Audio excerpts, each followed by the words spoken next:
Hey folks, Jeff Westfall back with you for some more Ukemi break fall training. This series is going to be on the side break fall. I like to imagine or to emphasize on the side break fall training that as you're falling through space, your body's also rotating like a log rotating on its long axis. And that's something you have to keep in mind. If you don't break fall well, you end up rotating over and being face down. While in judo, that would make for less of a score for your opponent, in jiu-jitsu, that means your back is exposed, and that's a cardinal sin. So one of the beauties of good break fall technique is it stops me cold on my rotation and helps me begin to set up my protection and my defenses. So let's talk about this structure. On the backwards break fall, my structure was bilaterally symmetrical. That's fancy talk for my two arms each did the same thing, my two legs each did the same thing. We're going to be looking at more advanced versions of the rearward Ukemi later, but in every case, it's got that bilateral symmetry. On side break falls, it's exactly the opposite. Each of your four limbs is doing a different thing, and you have to train this. So I'll give you a diagonal view here. If I'm slapping out with my right hand, that means that my body was rotating towards my right.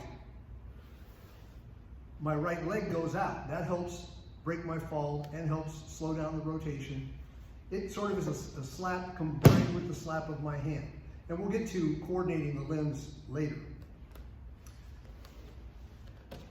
This foot for right now, don't worry about it. Just have it stand. Later it will get a job. This arm, its only job is that it doesn't get in the way. Keep it in close. That way it's hard for my opponent. This arm is more vulnerable for submissions because it's on top, so I keep my elbow close to the body. I keep my head up. My head's not relaxing on the ground. My core is activated. It's not limp and relaxed. Now that we've looked at the structure, let's look at the basic slap with this arm. I want to make sure, just like on the rearward break fall, that my slap is from the mid forearm down. If I'm up too high, I only hit my hand. If I relax my core, I hit my elbow. I don't want either of those two things to be the case. Ideally, I'm activating my core with a little sideways crunch here, and I can slap and immediately bring my hand back. Here's an element of the slap that a lot of people mess up. Don't slap out at a 90-degree angle. This stretches your lats, it relaxes this part of your upper body, disconnects it from your core. If anything, I reach, not to touch my knee, but down in the neighborhood of my knee. Down here, I can feel my lats contract, I can feel my ribs being protected by muscle. The impact on my ribs is greatly reduced. So just the act of learning to do this slap, even if I fall and don't slap, if I've just learned this position, and in training at the slap helped me learn that position, I'm learning how to protect my core much better.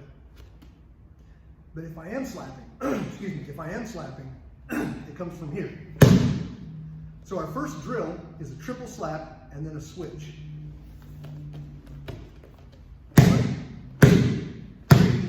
Pick your feet and hands up. Pick your feet and hands up. That's our first drill. That gives you lots of reps of the slap, but it also allows you to feel every third beat that rotational element of this. Because the rotation, you're going to need to learn to time your slap with your long axis rotation. If you slap too early, while you're back here, you'll hit with just your hand. If you slap too late, you'll hit with your elbow, even if your core is activated.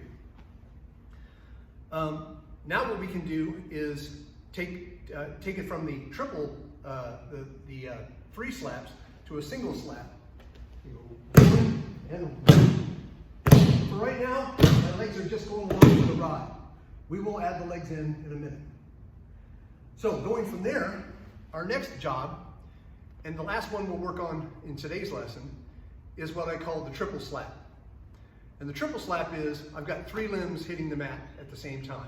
And this is going to challenge your coordination. If rubbing your belly and patting your head is hard, then this is rubbing your belly, patting your head, and reciting a poem at the same time. So I'm going to slap. At the same time, I'm letting this hit slap. Don't hit with your heel. Good way to break your heel out in the real world. What I imagine I'm hitting with is the top of my instep to a degree. You can't completely hit with the top of your instep, but you can hit pretty well with it. And more importantly, I don't want to hit with this heel. So what I do is I actually try to hit with just the forefoot. Now just down on the ground like this without falling from standing, I can keep my heel from touching.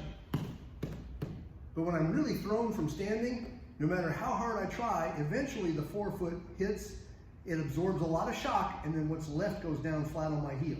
And that's a good, safe, shock-absorbing motion. Forefoot, heel. But don't just go directly to the heel. That's too much jolt on all of your joints. So all of that's happening. Boom, boom, that, this, and this. So watch me coordinate the three.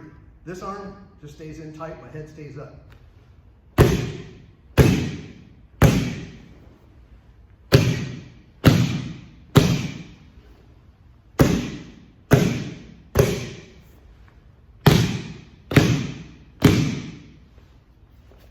That's your triple slap.